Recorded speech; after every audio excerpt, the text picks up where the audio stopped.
morning breakfast ng aking mga native chicken.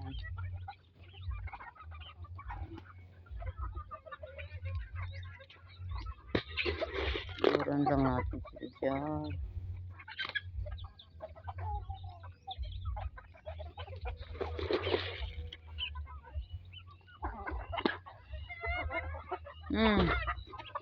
Napakaduwag nitong dalawang kambal na to. Pag sa kainan, tatakbo sila.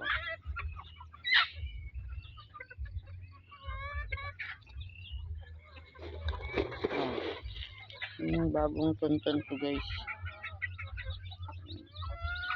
6 lang sisyo. Oh.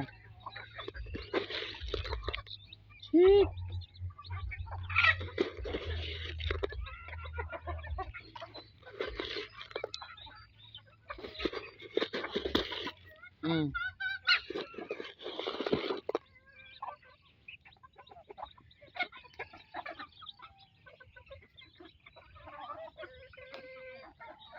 Yan, sa mga gustong bumili ng native chicken, meron ako ditong buyer.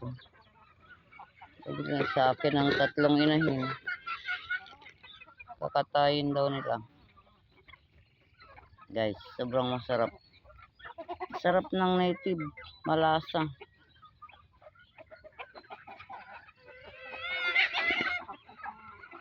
Sarap adobo sa gata, tinola. Yan yung dalawang darag ko na darag native chicken. Yan, dalawang malaki yan. Yung isang inahin, ang itlog na rin.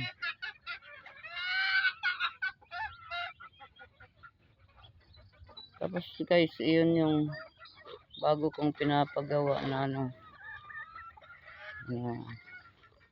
kulungan ng darag. Ayan.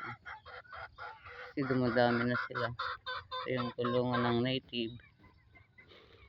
Para may protection sila sa gabi. Pag umuulan, hindi sila sisipunin guys.